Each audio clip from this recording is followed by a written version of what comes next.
Hello everybody, I hope आप सब healthy होंगे। मैं हूं आपकी biology educator Shivani ma'am. Welcome back to Magnet Brains, जो आपको प्रोवाइड कराता है किंडरगार्टन टू क्लास 12 हर क्लास हर सब्जेक्ट की क्वालिटी एजुकेशन, वो भी बिल्कुल फ्री। जी हाँ, आपने सही सुना, मैग्नेट ब्रेन्स प्रोवाइड कराता है अनपेड सब्सक्रिप्शन।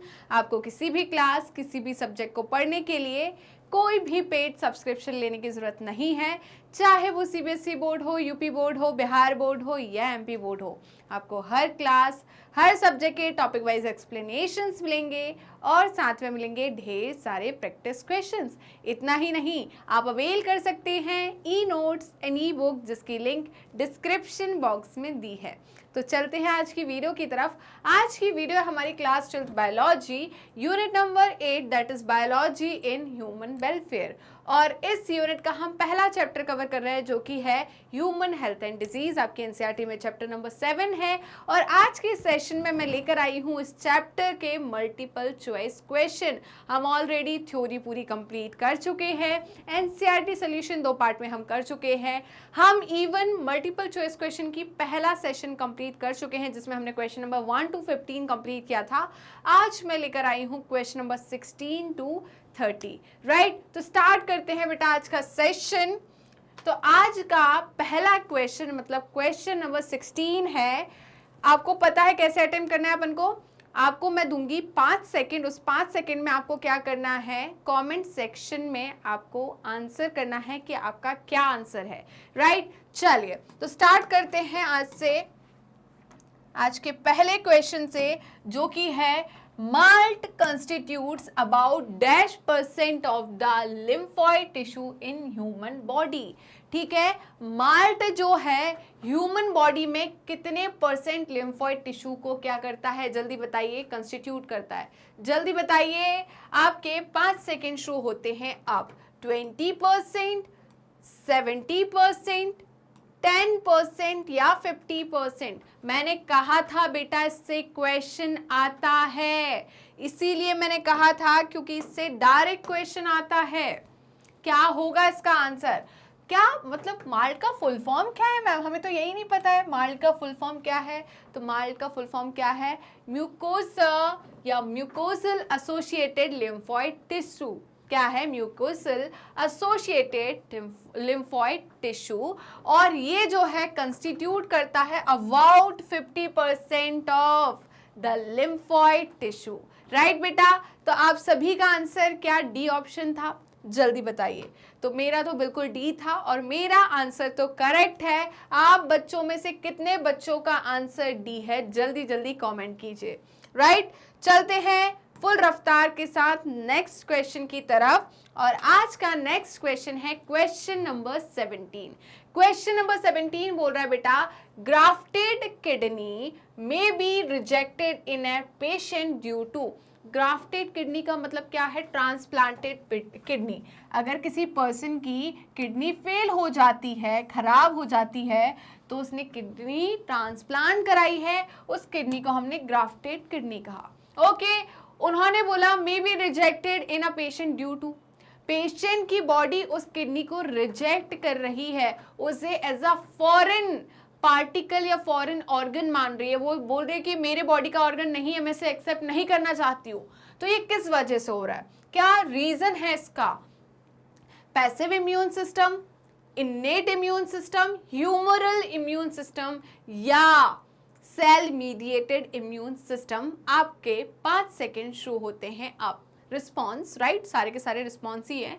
जल्दी से आपके 5 सेकेंड शुरू हो चुके हैं।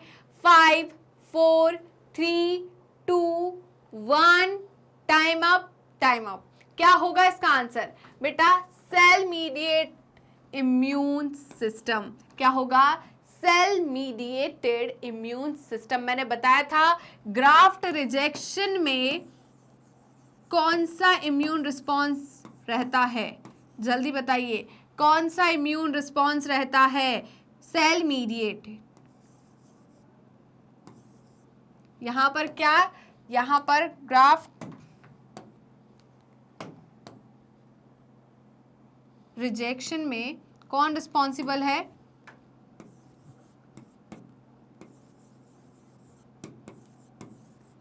Cell mediated immune response, right.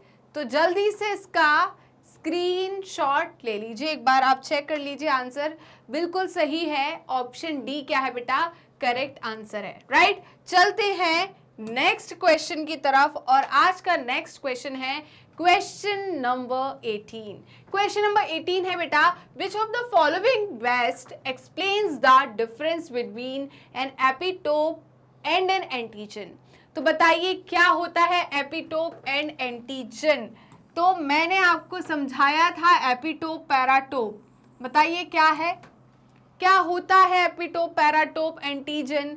तो देखिए यहाँ पर एंटीजन क्या है, वो पैथोजन है, वो फॉरेन पार्टिकल है जो कि इंफेक्शन कॉज करा रहा है बॉडी के अंदर, राइट। एपिटोप क्या है, एंटीजन का वो पार्ट है ना, ये एंटीजन का पार्ट है, क्या है, एंटीजन का पार्ट है, जहां पर जाके एंटीबॉडी क्या करती है, एंटीजन से जुड़ती है। क्या करती है, एंटीबॉडी एंटीजन से जाके जुड़ती है, राइट। क्लियर है या नहीं। तो देखिए जल्दी से आप इसका स्क्रीनशॉट लीजिए और अपना option correct answer comment section में जल्दी से टाइप कीजिए। क्या है, an epitope is an foreign substance. उनका कहना है कि एपिटोप एक फॉरेन सब्सटेंस है, ठीक है, ओके, समझ में आ गया। N antigen is an foreign protein, और इनका कहना है कि एंटीजन एक फॉरेन प्रोटीन होता है और एपिटोप एक फॉरेन सब्सटेंस है, ओके, समझ गए। और दूसरा ऑप्शन है an epitope is a part of an antigen. इनका कहना है कि एपिटोप जो है एंटीजन का पार्ट है, ओके, वेयर एन एंटीबॉडी और लिम्फोसाइट रिसेप्टर बाइंड्स, जहां पर एंटीबॉडी या लिम्फोसाइट रिसेप्टर जो होते हैं वो बाइंड होते हैं। मतलब एंटीजन के वो पार्ट जिसे हम एपिटोप कहते हैं, वहां पर जाकर एंटीबॉडी या लिम्फोसाइट के जो रिसेप्टर होते हैं वो बाइंड होते हैं, ऐसा ऑप्शन कह रहा है, मैंने, राइट। ऑप्शन सी है N antigen is the part of epitope. इनका कहना है एंटीजन जो है एपिटोप का पार्ट है, वेयर एंटीबॉडी और लिम्फोसाइट रिसेप्टर बाइंड्स। इनका कहना है कि एंटीजन पार्ट है एपिटोप का, और इसका कहना है एपिटोप पार्ट है एंटीजन का, राइट। वहीं पर नेक्स्ट है antigen are the recognized by B cells and antibodies epitopes are recognized by T cells. क्या आंसर होगा, जल्दी फटाफट कमेंट कीजिए। आपके 5 सेकंड शुरू हो चुके हैं अब। 5 4, मैं ऑलरेडी बता चुकी हूं, 3 2 1, टाइम अप, टाइम अप। क्या होगा बेटा, मैंने कहा था कि एपिटोप क्या है, एंटीजन का पार्ट है, जहां पर एंटीबॉडी या लिम्फोसाइट रिसेप्टर आकर बाइंड होते हैं, राइट। पढ़ाया था कि नहीं पढ़ाया था, मैंने जब एंटीबॉडी बनाया था, बाय शेप्ड स्ट्रक्चर बनाया था कि नहीं बनाया था। तो ये बाय शेप्ड स्ट्रक्चर होता है एंटीबॉडी का, किसका, एंटीबॉडी का। ये बाय शेप स्ट्रक्चर जब मैंने बनाया था तो मैंने यहाँ पर इस तरीके के स्ट्रक्चर बनाए थे, राइट। और मैंने कहा था ये क्या है, एंटीजन बाइंडिंग साइट है, जिसे मैंने पैराटोप कहा था। पैराटोप क्या है, एंटीबॉडी का वो पार्ट जहां पर एंटीजन जुड़ता है। और एंटीजन का कौन सा पार्ट पैराटोप से जुड़ता है, जल्दी बताइए, एपिटोप वाला पार्ट। कौन सा पार्ट, एपिटोप। तो बी ऑप्शन जो है वो क्या हो जाएगा, करेक्ट आंसर। बी ऑप्शन क्या हो जाएगा, जल्दी बताइए, करेक्ट आंसर, ओके। एक बार चेक कर लेते हैं, बिल्कुल करेक्ट है। तो बी ऑप्शन क्या है, करेक्ट आंसर है। क्या इतना क्लियर हुआ, जल्दी बताइए, ओके। आगे बढ़े बेटा, चलिए तो आगे चलते हैं नेक्स्ट क्वेश्चन की तरफ, और आज का नेक्स्ट क्वेश्चन है क्वेश्चन नंबर 19। क्वेश्चन नंबर 19 है बेटा, which of the following is an auto immune disease. In 4 disease में से कौन सी डिजीज ऑटो इम्यून है। मैंने आपको ऑटो इम्यून डिजीज पढ़ाई है, राइट। आपके एनसीईआरटी में इतना नहीं दिया है ऑटो इम्यून डिजीज के बारे में, बट मैंने सारी आपको ऑटो इम्यून डिजीज पढ़ाई है। तो बताइए इसमें से कौन सी डिजीज जो है वो ऑटो इम्यून है। ऑप्शन ए है मस्कुलर डिस्ट्रॉफी, ऑप्शन बी है गाउटी अर्थराइटिस, ऑप्शन सी है रियूमेटॉइड अर्थराइटिस, एंड डी है टे सेस डिजीज। जल्दी बताइए कौन सी डिजीज है ऑटो इम्यून डिजीज। आपके 5 सेकेंड ऑलरेडी स्टार्ट हो चुके हैं। 5 4 3 1, टाइम अप, टाइम अप, जल्दी बताइए। तो मैंने आपको रूमेटॉइड अर्थराइटिस पढ़ाया था। रूमेटॉइड अर्थराइटिस क्या है बेटा? ऑटो इम्यून डिजीज है। और क्या पढ़ाया था? विटिलिगो पढ़ाया था, सूरियासिस पढ़ाया था, माइस्थेनिया ग्रेविस पढ़ाया था, ठीक है, होशिमोटो पढ़ाया था, ठीक है। तो ये सारे के सारे क्या थी? मल्टीपल स्क्लेरोसिस पढ़ाया था। ये सारे के सारे ऑटो इम्यून डिजीज थी, राइट। तो आपका क्या करेक्ट आंसर होगा? Option C. क्या होगा? Option C. ओके, तो ऑप्शन सी क्या है? करेक्ट आंसर है। ओके, तो जल्दी से बेटा इसका स्क्रीनशॉट ले लीजिए। तो हम चलते हैं नेक्स्ट क्वेश्चन की तरफ। ओके, चलिए तो चलते हैं नेक्स्ट क्वेश्चन की तरफ। और आज का नेक्स्ट क्वेश्चन है क्वेश्चन नंबर 28। मतलब क्या पूछ रहा है ये question? The immunoglobulin disulphides do not join. क्या है इसका आंसर? कि भाई डाइसल्फाइड बॉन्ड जो होते हैं इम्यूनोग्लोबिन में, मतलब एंटीबॉडी के स्ट्रक्चर में, वो किसको ज्वाइन नहीं करते? दो हैवी चेन को ज्वाइन नहीं करते क्या? Light chain and heavy chain को ज्वाइन नहीं करते, या दो लाइट चेन को ज्वाइन नहीं करते, या इनमें से किसी को ज्वाइन नहीं करते? जल्दी बताइए, आपके 5 सेकेंड ऑलरेडी शुरू हो चुके हैं। जल्दी बताइए क्या होगा इसका आंसर? क्या आपके दिमाग में इसका आंसर आ चुका है? जल्दी बताइए। 5, 4, 3, 2, 1, टाइम अप, टाइम अप। तो बेटा मैंने आपको पढ़ाया था, क्या पढ़ाया था? एंटीबॉडी का स्ट्रक्चर। क्या पढ़ाया था? एंटीबॉडी का स्ट्रक्चर। और मैंने आपको इस तरीके से एक स्ट्रक्चर बनवाया था। बिल्कुल मैम, बनवाया था।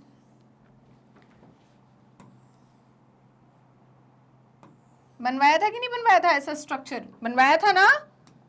क्यों बच्चा लोग? तो इस तरीके का मैंने एक स्ट्रक्चर बनवाया था आपको। आप डिनाई नहीं कर सकते कि मैम नहीं बनवाया था।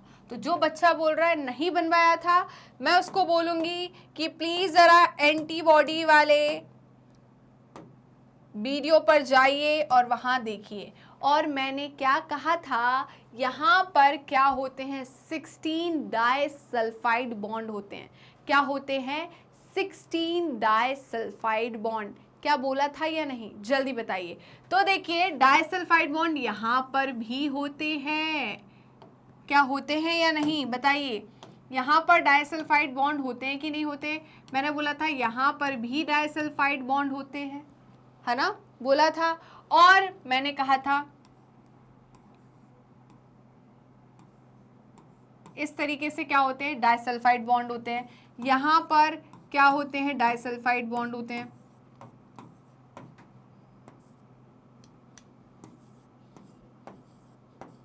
बोला था कि नहीं बेटा? जल्दी बताइए। ऐसे बोला था मैंने कुछ स्ट्रक्चर। तो देखिए यहां पर लाइट चेन और हैवी चेन के बीच में डाइसल्फाइड बॉन्ड है। यहां पर हैवी चेन और हैवी चेन के बीच में डाइसल्फाइड बॉन्ड है। बट क्या यहां पर एक लाइट चेन और दूसरी लाइट चेन के बीच में डाइसल्फाइड बॉन्ड दिख रहे हैं? नहीं दिख रहे। क्या आपको दिख रहे हैं? बताइए। मुझे तो नहीं दिख रहा है। पूरा स्ट्रक्चर नहीं बनवा रही हूं, मैंने सारे के सारे बॉन्ड्स बनवाए थे। कितने बॉन्ड लाइट चेन में होते हैं, कितने हैवी चेन में होते हैं, कितने इन बिटवीन लाइट चेन और हैवी चेन में होते हैं, सब कुछ लिखवाया था मैंने। लिखवाया था या नहीं? जल्दी बताइए। सारा नहीं बना रही हूं मैं, क्योंकि उसमें फालतू का टाइम लगेगा। हमने वो देख लिया है। अगर आपने नहीं देखा है तो प्लीज जाकर एंटीबॉडी वाले वीडियो में देख लीजिए, राइट। तो यहां पर बेटा 2 हैवी चेन में बिल्कुल डाइसल्फाइड बॉन्ड है, बिल्कुल है। यहां पर लाइट चेन और हैवी चेन के बीच में डाइसल्फाइड बॉन्ड है, बट 2 लाइट चेन के बीच में किसी भी प्रकार का डाइसल्फाइड बॉन्ड नहीं है। मतलब आपका आंसर क्या होगा? Option C. क्या होगा? Option C. तो ऑप्शन सी क्या है बेटा? Correct answer. एक बार चेक कर लेते हैं। बिल्कुल सही है। ऑप्शन सी क्या है? Correct answer. तो जल्दी से बिना किसी देरी के इसका स्क्रीनशॉट ले लीजिए। क्या आपने स्क्रीनशॉट लिया? बताइए, क्या आपने स्क्रीनशॉट लिया? चलते हैं नेक्स्ट क्वेश्चन की तरफ। और आज का नेक्स्ट क्वेश्चन है क्वेश्चन नंबर 21। क्वेश्चन नंबर 21 बोल रहा है the location where B lymphocyte differentiate and mature is in the. तो इनका कहना है, पहले तो बात आती है लिम्फोसाइट की, चाहे वो बी लिम्फोसाइट हो या टी लिम्फोसाइट हो, इनका मैच्योरेशन, डिफरेंशिएशन और इनका ओरिजिन कहाँ होता है? जल्दी बताइए। प्राइमरी लिम्फॉइड ऑर्गन में, जिसका नाम है, बताइए क्या एग्जाम्पल है प्राइमरी लिम्फॉइड ऑर्गन का? थाइमस और बोन मैरो, राइट। फिर मैंने क्या बोला था, हम बात करेंगे किसकी यहाँ पर कि भाई इनका मैच्योरेशन कहाँ होता है, डिफरेंशिएशन कहाँ होता है? तो मैंने बोला था थाइमस और बोन मैरो, ये दोनों क्या है? प्राइमरी लिम्फॉइड ऑर्गन है ना। तो मैंने कहा था बी से बोन मैरो आ रहा है, टी से थाइमस आ रहा है, तो टी थाइमस में किसका होता है? टी लिम्फोसाइट का। किसका होता है? टी लिम्फोसाइट का डिफरेंशिएशन एंड मैच्योरेशन होता है। वहीं पर बी से बोन मैरो, बी से बी लिम्फोसाइट, तो बी लिम्फोसाइट का कहाँ होता है? बोन मैरो में, राइट। तो ऑप्शन ए करेक्ट हो गया, ऑप्शन ए करेक्ट हो गया। कितने बच्चों का ऑप्शन ए करेक्ट है? उन सबको थम्स अप। अब थोड़ा सा संभल जाएं, क्यों? क्योंकि यहां पर दिया है बुर्सा ऑफ फैब्रिक्यूस। क्या है? Bursa of फैब्रिक्यूस। ये जो है बेटा, ये किस में प्रेजेंट होता है? बर्ड्स में। किस में प्रेजेंट होता है? बर्ड्स में, जो कि क्या करता है? किसको डिफरेंशिएट मैच्योर करता है? किसका ओरिजिनेशन करता है? बी लिम्फोसाइट का। तो बी लिम्फोसाइट बोन मैरो में भी होता है और बुर्सा ऑफ फैब्रिक्यूस में भी होता है, जो कि किस में प्रेजेंट होता है? बर्ड्स में, राइट। तो ऑप्शन सी क्या हो जाएगा यहाँ पर? Correct answer. ऑप्शन सी क्या हो जाएगा? Correct answer, right. तो बच्चे घूम गए थोड़ा सा यहाँ पर। कितने बच्चों ने ऑप्शन ए करेक्ट आंसर लगाया? जल्दी बताइए, जल्दी जल्दी जल्दी। कितने बच्चों का ऑप्शन ए करेक्ट आंसर था? हाँ मैं समझ रही हूँ, बोल रहे हो मैम आप तो खेल गई यहाँ पर, राइट। चलिए तो चलते हैं नेक्स्ट क्वेश्चन की तरफ, और आज का नेक्स्ट क्वेश्चन है क्वेश्चन नंबर 22। तो क्वेश्चन नंबर 22 क्या है? डीपीटी वैक्सीन आ कॉम्बिनेशन वैक्सीन। बेटा मैंने बोला था डीपीटी वैक्सीन एक कॉम्बिनेशन वैक्सीन होती है, क्योंकि ये 3 डिसीज के लिए वैक्सीन है, 3 डिसीज को क्योर करती है। अब वो 3 डिसीज कौन कौन सी है? Is effective in human against, किस किस डिसीज के लिए ये इफेक्टिव है? डीपीटी का फुल फॉर्म बता दीजिए, उससे आपको पता चल जाएगा। जल्दी बताइए। ऑप्शन ए है डायबिटीज, पोलियो एंड टिटेनस। क्या पोलियो के डायबिटीज के लिए कोई वैक्सीन होती है? क्या पोलियो के लिए कोई वैक्सीन है? बताइए। क्या टिटेनस के लिए कोई वैक्सीन है? तो भाई हाँ मैम, पोलियो के लिए वैक्सीन तो होती है, 2 बूंद जिंदगी की। क्या वो कॉम्बिनेशन वैक्सीन होती है? नहीं, right. Diphtheria, plague and tetanus. Ma'am यहाँ पर जब डी से डिप्थीरिया, टी से टिटनस, पी से प्लेग, बट आगे पीछे है क्या? आगे पीछे है। फिर डिप्थीरिया, पार्ट्यूसिस एंड टाइफॉइड। अरे मैम यही तो है, ऑप्शन सी करेक्ट आंसर है, बिल्कुल सही है, पिटोगे अभी। और ऑप्शन डी है डिप्थीरिया, पार्ट्यूसिस एंड टिटेनस। तो मैं आपको कितनी बार बताया है, टी स्टैंड फॉर टिटेनस, तो यहाँ पर डी का मतलब है डिप्थीरिया, टी का मतलब है टिटेनस एंड पी का मतलब है पार्ट्यूसिस, राइट। तो ये किसके लिए है वैक्सीन? डिप्थीरिया, पार्ट्यूसिस एंड टिटेनस के लिए। क्या क्लियर है? जल्दी बताइए।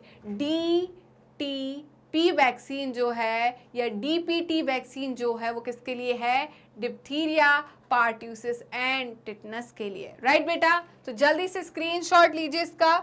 बिल्कुल करेक्ट आंसर है आपका ऑप्शन डी। चलिए आगे बढ़े। सारे बच्चों का यही आंसर था क्या? जल्दी बताइए। ओके आगे बढ़ते हैं। नेक्स्ट है क्वेश्चन नंबर 23। क्वेश्चन नंबर 23 आपसे पूछ रहा है कि appropriate term for the grafting. Grafting का मतलब है आपने सुना होगा ग्राफ्टिंग, किसी को जल गया है, राइट, या एसिड अटैक, इसमें ग्राफ्टिंग की जाती है। स्किन खराब हो जाती है, जल जाती है पूरी, तो वहां पर नई स्किन लगाई जाती है, राइट।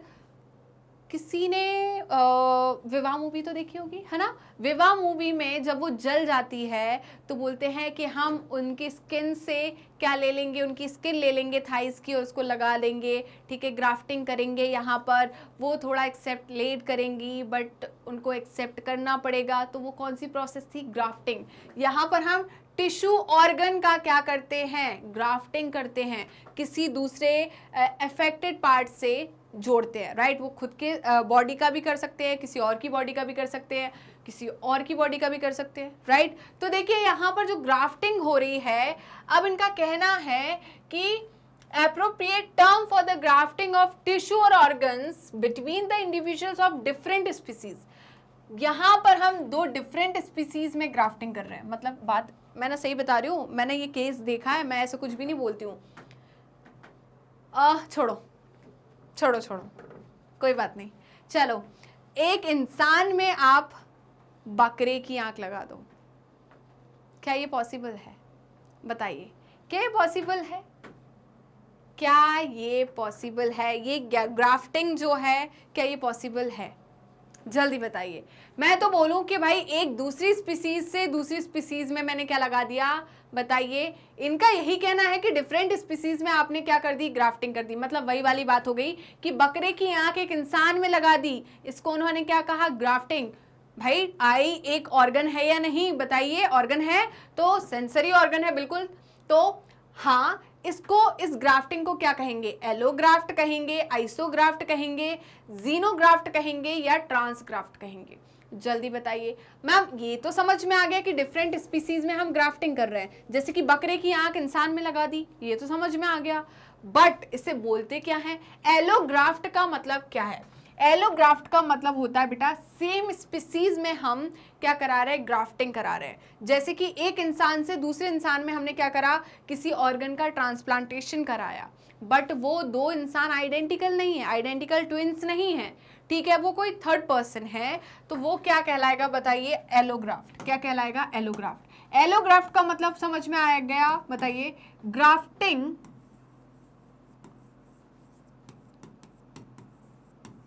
between same species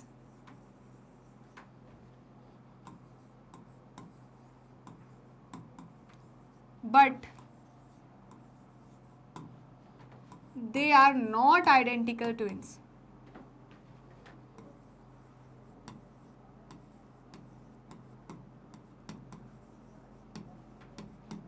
पर ये आइडेंटिकल ट्विंस नहीं है, ठीक है। आइडेंटिकल ट्विंस के बीच में ग्राफ्टिंग नहीं हो रही। हाँ, ये फैमिली के कोई दूसरा मेंबर हो सकता है बट आइडेंटिकल ट्विंस नहीं हो सकते। तो इस ग्राफ्टिंग को हम क्या कहेंगे? Allograft, right. आइसोग्राफ्ट का मतलब क्या होता है? यहां पर बताइए। आइसोग्राफ्ट का मतलब है ग्राफ्टिंग बिटवीन आइडेंटिकल ट्विंस, मतलब जेनेटिकली सिमिलर इंडिविजुअल में हम क्या करा रहे हैं? बताइए। जेनेटिकली सिमिलर ट्विंस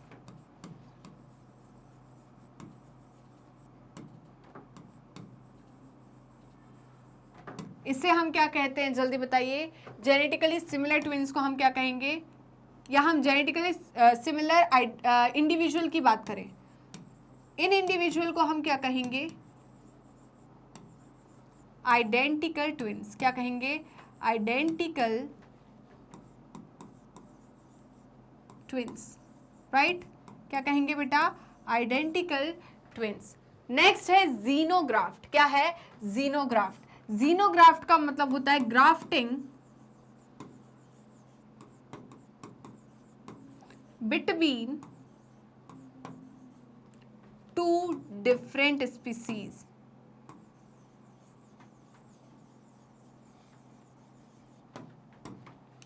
यहां पर हमने ग्राफ्टिंग किसके बीच में करी? To different species. ट्रांसग्राफ्ट का मतलब क्या होता है? ग्राफ्टिंग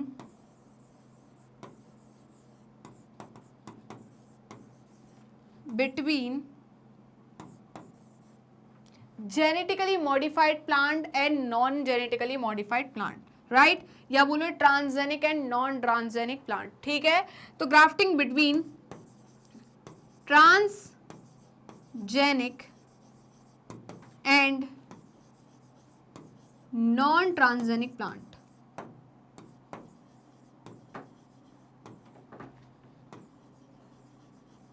उसे हम क्या कहेंगे, इसे हम कहेंगे ट्रांसग्राफ्ट, राइट। तो क्या आंसर होगा इसका, जल्दी बताइए क्या आंसर होगा। इन्होंने डिफरेंट स्पीसीज की बात करी, मतलब क्या होगा, जीनोग्राफ्ट। क्या होगा, जीनोग्राफ्ट। तो जल्दी से बेटा इसका स्क्रीनशॉट ले लीजिए, जल्दी से इसका स्क्रीनशॉट लीजिए। क्या आपने स्क्रीनशॉट ले लिया, बताइए क्या आपने स्क्रीनशॉट ले लिया। चलते हैं, ओके तो सी ऑप्शन क्या है करेक्ट आंसर। चलते हैं नेक्स्ट क्वेश्चन की तरफ, और आज का नेक्स्ट क्वेश्चन है क्वेश्चन नंबर 24। क्वेश्चन नंबर 24 है बेटा, consider the following 4 statement 1 to 4 regarding kidney transplant. तो किडनी ट्रांसप्लांट के लिए यहाँ पर इन्होंने 4 स्टेटमेंट्स दिए हुए हैं, और हमें इसमें से 2 करेक्ट स्टेटमेंट को चूज करना है। कितने, 2 करेक्ट स्टेटमेंट को हमें क्या करना है, चूज करना है। कर लेते हैं, पहले देख तो ले कौन करेक्ट है कौन नहीं करेक्ट है। तो ऑप्शन ए है, even if a kidney transplant is proper, the recipient may need to take immunosuppressant for a long time। क्या ये पॉइंट सही है, जल्दी बताइए। ऑप्शन 2 है, the cell mediated immune response is responsible for the graft rejection।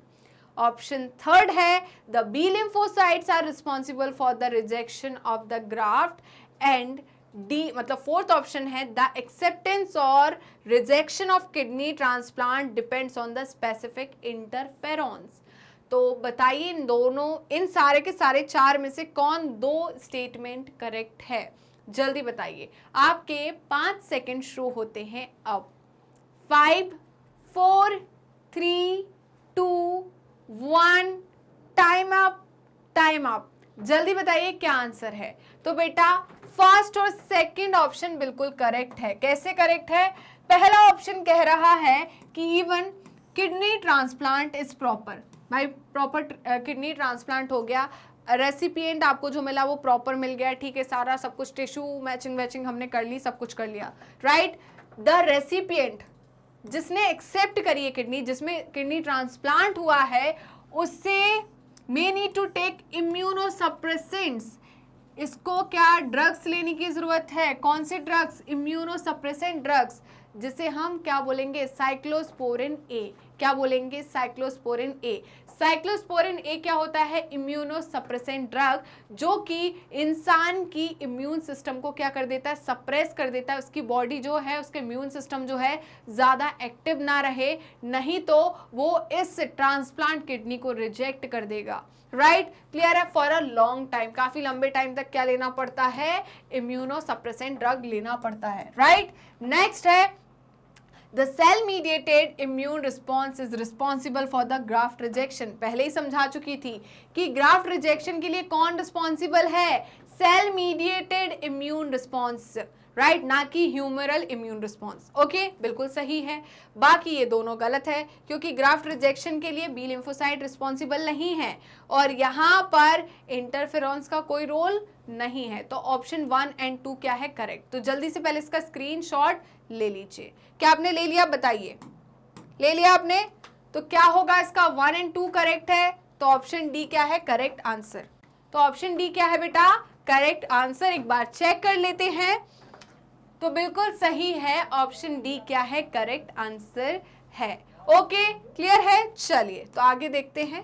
Next question है question number 25।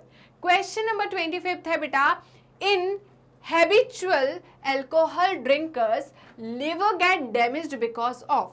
Liver क्यों damage हो जाता है, हैबिचुअल अल्कोहल ड्रिंकर्स का मतलब है भाई जिनको रोज रोज आदत है कि भाई पैग लेना ही है, बिना उसके काम ही नहीं चलेगा, हमारी बॉडी शिवर करने लगेगी। तो इस तरीके के जो हैबिचुअल अल्कोहल ड्रिंकर्स होते हैं उनका लिवर डैमेज हो जाता है। क्यों भाई, ऐसा क्यों? तो सतर कर रहा है पहले से ही अपना लिवर। अगर काम करना है, ज़िंदगी अच्छी लंबी खासी जीनी है, तो ये हैबिचुअल अल्कोहल ड्रिंकर्स तो बनना नहीं। पहली बात तो ड्रिंक करनी क्यों है, पहले ही मैं पढ़ा चुकी हूँ। तो ये चीज़ तो मेरे बच्चे तो बिल्कुल नहीं करेंगे, और दूसरे बच्चों को भी समझाएंगे कि नहीं, कि ऐसा नहीं करना, नहीं तो आपके ज़िंदगी के, समझ रहे हो ना अब क्या हो जाएगा। चलिए तो देखिए, ऑप्शन ए है एक्यूमुलेशन ऑफ एक्सेस ग्लाइकोजन। इनका कहना है रोज रोज शराब पीने से लिवर में एक्सेस ग्लाइकोजन का एक्यूमुलेशन हो जाएगा। ओके भाई, समझ में आ गया। इनका कहना है एक्यूमुलेशन ऑफ एक्सेस फैट, क्या हो जाएगा, यहां पर फैट का एक्सेस एक्यूमुलेशन हो जाएगा। थर्ड ऑप्शन है एक्सेस डिटॉक्सिफिकेशन, लिवर को काफी ज्यादा डिटॉक्सिफिकेशन करना पड़ेगा। एंड ऑप्शन डी है एक्सेस डीएमिनेशन, क्या है, एक्सेस डीएमिनेशन करना पड़ेगा। जल्दी बताइए क्या ऑप्शन होगा इसका, जल्दी। तो भाई आपका आंसर आ गया क्या, 5 सेकेंड शो होते हैं अब।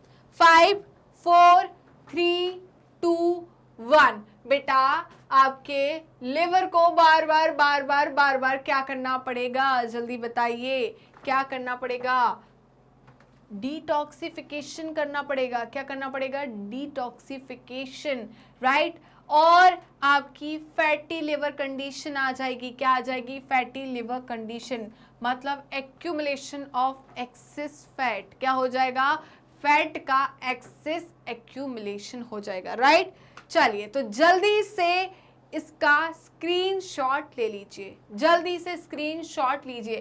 फैटी लिवर कंडीशन मतलब accumulation of access fat, right बेटा। तो जल्दी से स्क्रीनशॉट लीजिए, आगे बढ़े नेक्स्ट क्वेश्चन की तरफ। और आज का नेक्स्ट क्वेश्चन है क्वेश्चन नंबर 26।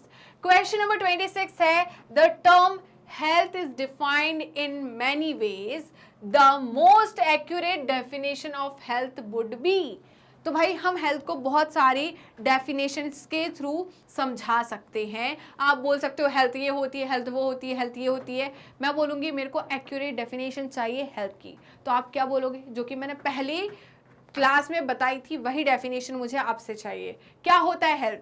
ऑप्शन ए है health is the state of body and mind in a balance condition. Option B है health is the reflection of smiling face. ठीक है, तो मतलब मैं स्माइल कर रही हूं, मतलब मैं हेल्दी हूं। ओके, फिर सी ऑप्शन है health is the state of complete physical, mental and social wellbeing, है ना।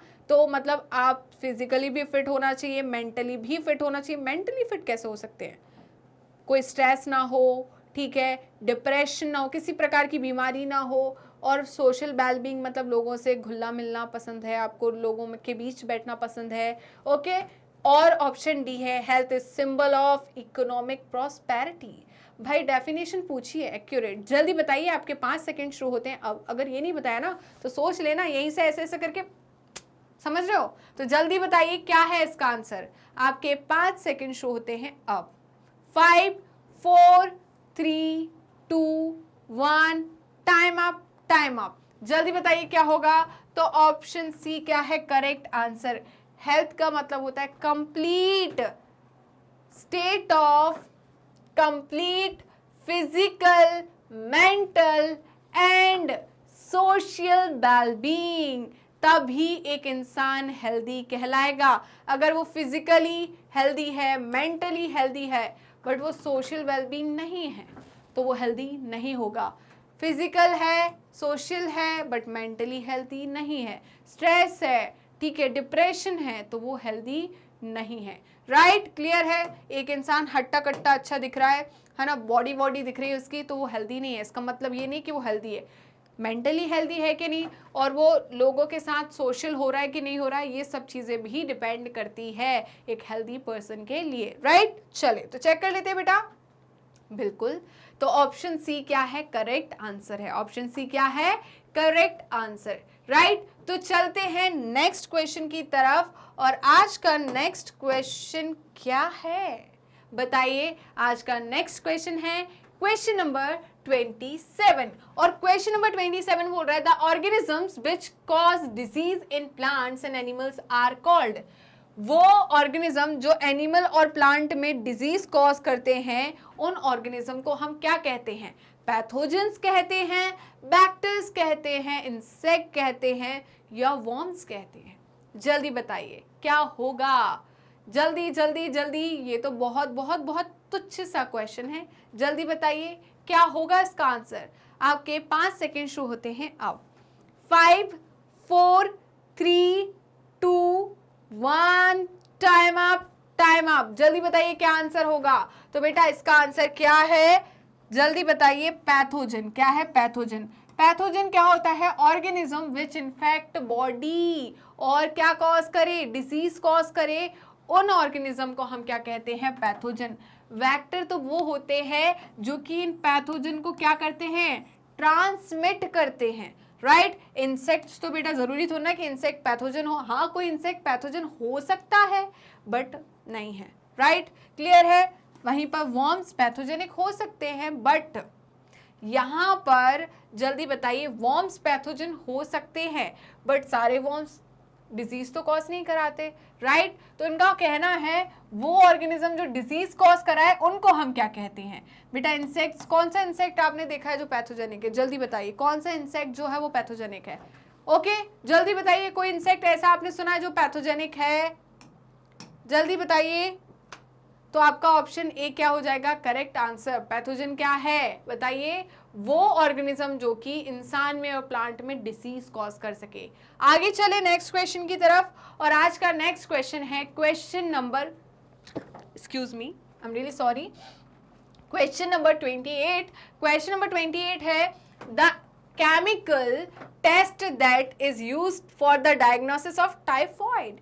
टाइफॉइड के लिए कौन सा टेस्ट यूज किया जाता है? एलाइसा, ESR, PCR या विडाल टेस्ट? जल्दी बताइए कौन सा टेस्ट है? मैंने बताया था कंफर्मेटरी टेस्ट। कौन सा टेस्ट कंफर्मेटरी टेस्ट होता है टाइफॉइड के लिए? आपके 5 सेकेंड शुरू होते हैं अब। 5 4 3 2 1, टाइम अप, टाइम अप। तो विडाल टेस्ट जो है बेटा, ये क्या है? कंफर्मेटरी टेस्ट है। किसके लिए? टाइफॉइड के लिए मैम। किसके लिए? टाइफॉइड के लिए। अब तो फिट हो गया होगा यहाँ पर, क्या निकलेगा? कितनी बार बता चुकी हूं मैं, जल्दी बताइए। तो एक बार चेक कर लेते हैं। बिल्कुल सही है, ऑप्शन डी क्या है? Correct answer. ऑप्शन डी क्या है?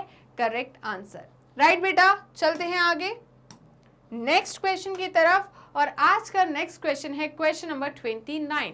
क्वेश्चन नंबर 29 है diseases are broadly grouped into infectious and non infectious diseases in the list. Okay, नीचे एक लिस्ट दी गई है, उसमें से हमें infectious and non infectious disease दिए गए हैं, ठीक है। Below identify the infectious disease. मैंने बोला था इन्फेक्शियस डिसीज और नॉन इन्फेक्शियस डिसीज में क्या डिफरेंस है। इन्फेक्शियस डिसीज का मतलब है जो ट्रांसमिट होती है, जो फैलती है, एक से दूसरे इंसान में क्या होती है? फैलती है, उसे हमने इन्फेक्शियस डिसीज कहा था। नॉन इन्फेक्शियस डिसीज का मतलब है अगर कोई डिजीज मुझे है तो वो आप में नहीं पहुंच जाएगी मेरे थ्रू, राइट। उसे हमने क्या बोला था? Non infectious disease, right. तो कैंसर क्या है बेटा? नॉन इन्फेक्शियस है। इन्फ्लुएंजा इन्फेक्शियस है। एलर्जी नॉन इन्फेक्शियस है। स्मॉल पॉक्स इन्फेक्शियस है, राइट। तो हमसे इन्फेक्शियस पूछा था, तो 1 और 4 हमारा क्या हो जाएगा? Correct answer. 1 4 कहीं है क्या बताइए? सॉरी 2 और 4 ना, 2 और 4, 2 4, ओके। तो 2 4 क्या हो जाएगा? Correct answer. Influenza and small pox जो है ये क्या है? इन्फेक्शियस डिसीज है। क्या है? Infectious disease. एक बार चेक कर ले क्या? बिल्कुल करेक्ट है। ऑप्शन डी क्या है? करेक्ट आंसर है। ओके, चलिए तो आगे बढ़े, आगे बढ़ जाते हैं। नेक्स्ट है question number 30, and question number 30 है the sporozoites that cause infection when a female Anopheles mosquito bites a person are formed in. ठीक है, तो उनका कहना है कि स्पोरोसाइट कॉजेज इन्फेक्शन।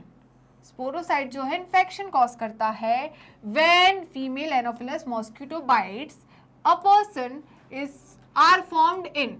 कहाँ बनते हैं ये स्पोरोसाइट्स? बताइए, liver of the person, RBC of the mosquito, salivary gland of the mosquito या इंटेस्टाइन ऑफ द मॉस्किटोज? ठीक है, जल्दी बताइए, फॉर्म्ड इन कहाँ बनते हैं? जल्दी बताइए। अब थोड़ा सा दिमाग लगाइए, यहाँ पर जल्दी से दिमाग लगाइए। आपके 5 सेकंड शुरू होते हैं अब। 5 4 3 2 1, टाइम अप, टाइम अप। तो इसका आंसर होगा बेटा इंटेस्टाइन ऑफ मॉस्किटो। क्या होगा? Intestine of mosquito. क्यों होगा इसका आंसर?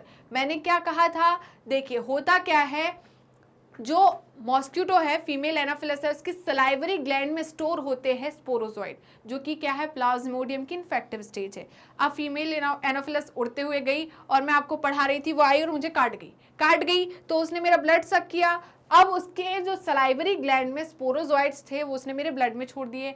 वो कहाँ गए? लिवर के पास गए। लिवर में उसने एसेक्सुअल रिप्रोडक्शन किया, लिवर के सेल्स को ब्रेक किया और निकल के चले गए कहाँ पर? आरबीसी में। आरबीसी में फिर से उन्होंने क्या करा? रिप्रोड्यूस करा और वहां पर सेक्सुअल रिप्रोडक्शन की एक स्टेज करी जो कि थी गैमेट फॉर्मेशन। वहां पर उसने गैमेटोसाइट बनाए, गैमेटोसाइट बन गए मेरी बॉडी के अंदर, आरबीसी टूटी, आरबीसी से गैमेटोसाइट बाहर निकले ब्लड में। अब फीमेल एनाफिलस आई दूसरी या वही, उसने क्या करे? उन्हीं को लेकर चली गई। किसको? गैमीट को। जब उसने ब्लड को सक किया मेरा तो उसके साथ गैमीट चले गए। वो ऐसे जानबूझ के नहीं कर रही थी, उसको तो ब्लड चाहिए था मेरे से, ठीक है, बट उसके साथ साथ क्या आ गए? गैमेटोसाइट आ गए। किसके? प्लाज्मोडियम के। अब उस फीमेल के इंटेस्टाइन में, उसके गट में जाके उन गैमेट का फ्यूजन होगा, मतलब फर्टिलाइजेशन होगा और क्या बनेंगे? स्पोरोसाइट। क्या बनेंगे? स्पोरोसाइट, जो कि क्या है? प्लाज्मोडियम की इन्फेक्टिव स्टेज है। तो इनका कहना है फॉर्म्ड इन, बने कहाँ? इंटेस्टाइन में। किसके? मॉस्किटो के। स्टोर कहाँ होते हैं? सलाइवरी ग्लैंड में। कहां पर? मॉस्किटो की सलाइवरी ग्लैंड में। तो स्टोर्ड होता तो ये आंसर आता, यहां पर फॉर्म है तो ये आंसर होगा। राइट? क्लियर है? कोई कंफ्यूजन तो नहीं? कुछ बच्चे बोल रहे हो मैम आप गलत पढ़ा रहे हो, सलाइवरी ग्लैंड में होगा। बेटा सलाइवरी ग्लैंड में स्टोर होता है, फॉर्म तो इंटेस्टाइन में होता है ना।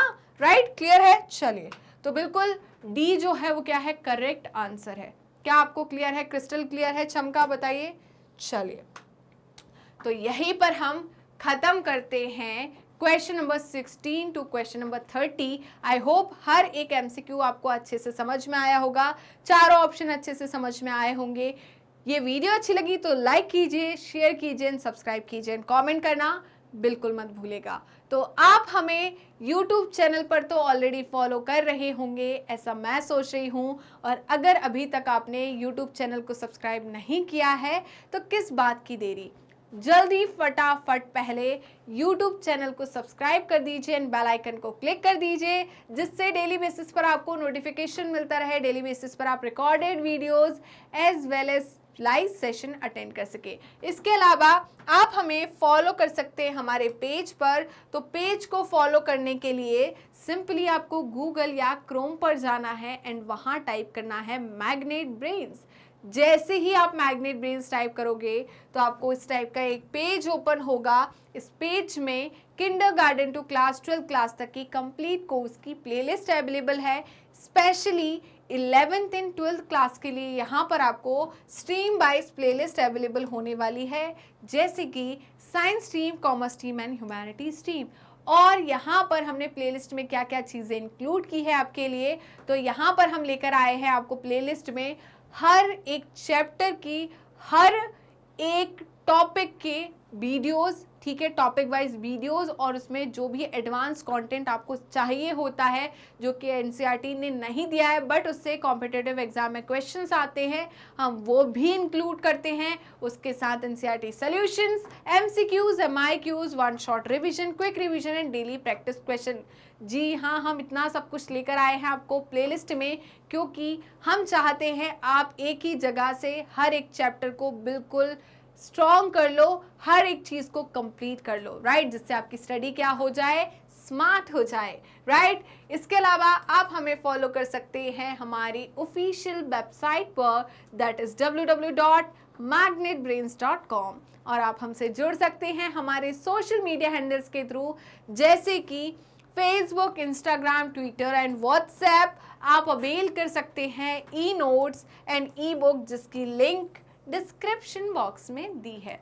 तो चलते हैं मैग्नेट ब्रेन्स की टॉप कोर्सेज की तरफ। उससे पहले जान लीजिए कि मैग्नेट ब्रेन्स के 2 चैनल है, Hindi medium channel and English medium channel.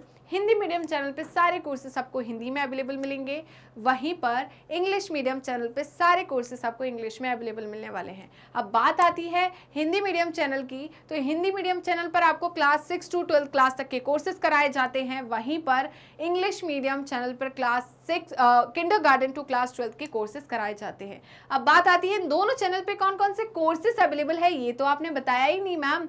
तो देखिए ना यहाँ पर दोनों चैनल पर आपको कौन कौन से कोर्सेज मिलने वाले हैं। तो आपको यहाँ पर हम सीबीएसई बोर्ड की प्रिपरेशन कराते हैं। किसकी? सीबीएसई बोर्ड की। क्या सिर्फ सीबीएसई बोर्ड की प्रिपरेशन कराई जाती है मैग्नेट ब्रेन्स के प्लेटफॉर्म पर? क्या मैग्नेट ब्रेन्स का प्लेटफॉर्म स्टेट बोर्ड्स वाले बच्चों के लिए नहीं है? क्या स्टेट बोर्ड्स वाले बच्चे मैग्नेट ब्रेन्स से फ्री एजुकेशन नहीं ले सकते? तो ऐसा बिल्कुल नहीं है, क्योंकि मैग्नेट ब्रेन्स सीबीएसई बोर्ड के साथ स्टेट बोर्ड को भी इंक्लूड करता है, जैसे कि Delhi board, Bihar board, UP board, MP board, Rajasthan board, Vedic maths crash course and spoken English. ये सारे के सारे टॉप कोर्सेस मैग्नेट ब्रेन्स आपको हाई क्वालिटी एजुकेशन के साथ 100% फ्री में प्रोवाइड कराता है। जी हाँ, मैंने यही कहा और आपने सही सुना, मैग्नेट ब्रेन्स प्रोवाइड कराता है अनपेड सब्सक्रिप्शन। तो जुड़े रहिए मुझसे और मैग्नेट ब्रेन से। मिलते हैं नेक्स्ट वीडियो में, तब तक के लिए बाय बाय।